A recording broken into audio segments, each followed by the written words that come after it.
Hi everyone and welcome back to my channel. In today's video I wanted to share with you my January purchases because there are a lot of videos here on YouTube where they do hauls and then they do like hauls in retrospect, but I never do like hauls. I never buy a lot of makeup at the same time. I sort of, pick up a few things here and there throughout the month. So today I wanted to share my January beauty or makeup purchases with you, and then maybe I can come back and like do a review in the future. I tried to do this in like last year, in the beginning of last year, but then I think I went too long without doing, or I think I did 2 months at a time, and it just was too many products, I think. And I don't know, it's just I never got around to doing more of them. Like I think I did 2 hauls and then I never got around to doing like a rehaul or whatever people call them. So today I'm going to try this again. I don't know if it's going to work, we will see. Some of the products I have tried and some I haven't tried because I literally got them in yesterday, but I did purchase them during January, so I still wanted to mention them in like January purchases. So yeah, let's just get into it. The first thing is this LA Girl Pro Coverage HD High Definition Longwear Illuminating Foundation in the shade White, and I wanted to buy this to use this to mix in with my other foundations because they are like a lot of them are a bit dark for me, and so it does the job very well of like mixing it in. And I don't feel, because the thing that I was afraid of was that it was going to take away coverage from my foundation, because I feel like that's what I've heard like these whitener do, that they remove some of the coverage, but it doesn't do that. But it's just this illuminating, so I should maybe have like read that twice.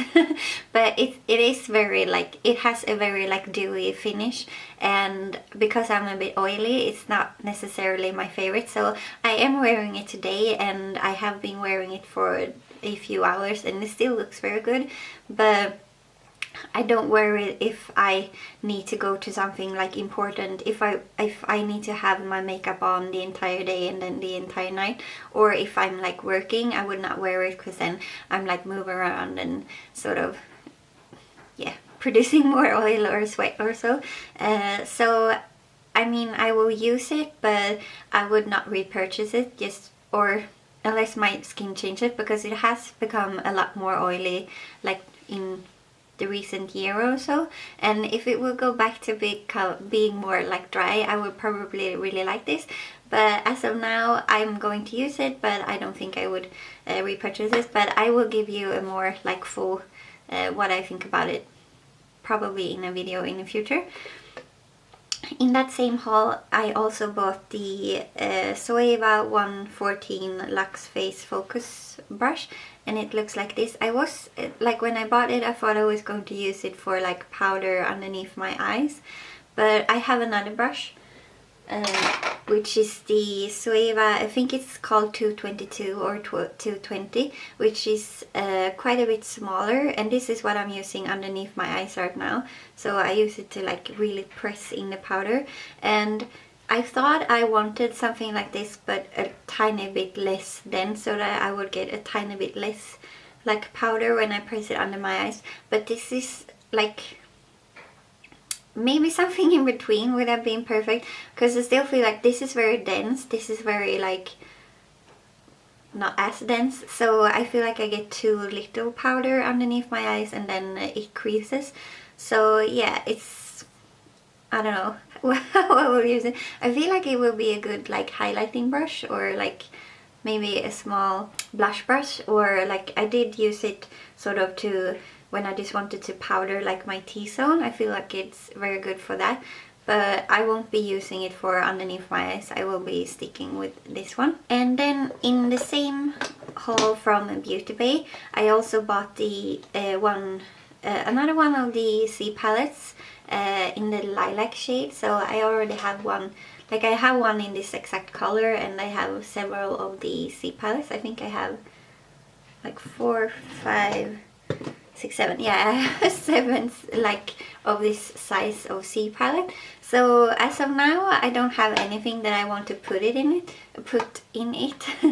But I don't know, like all my other C palettes are basically full, so I just wanted to get another one. And the like since Brexit and everything in like Great Britain, I feel like the pound is pretty low, so this was pretty inexpensive for like me here in Sweden, so I decided to go for it. And then I also bought 2 things from the Tarte Cosmetics website, or I was going to not buy from them because of the like Tarte Shape Tape foundation like shade range scandal, but then I really wanted this eyeshadow palette for a while. I bought it in August, but it never arrived, so I got my monies back, and then I was like hunting it down everywhere and I couldn't find it.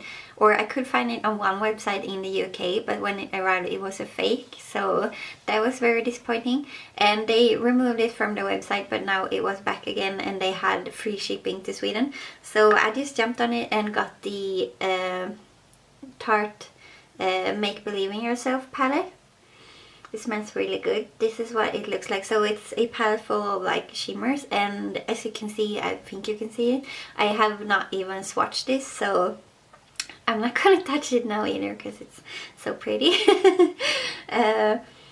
But yeah, I'm excited to be playing with this one, and since I was ordering this one, I might as well just get the Tarte Shape Tape Concealer in the shade Fair. Because if you saw my empties, I did use up 2 concealers and none of them was like my favorite, or I couldn't repurchase them. So I sort of needed a new concealer, and I decided to go with this one. Because this is, I mean, I think it's $27 or something like that, 26, I don't know how much it costs, but there is a ton of product in here. As I said in my empties video, like the Smashbox concealer contains 2.5 or 2.8 milliliters, and this contains 10. So I'm really excited to try this. I think it will be a good like shade match for underneath my eyes. I've heard very mixed like opinions on this. Some think it's too dry underneath the eyes, and some think it's the best concealer they have ever tried. So I'm really excited to be trying that one. And those were all my makeup purchases that I did in January. Let me know if you've tried any of these products and what you think about them in the comments down below. And give this a thumbs up if you think that I should share my makeup purchases in the future. And when you think I should do like a updated opinion on these products, yeah, let me know in the comments when you think I should upload that video. So yeah. Thumbs up and subscribe if you haven't, and I will see you in my next one. Bye!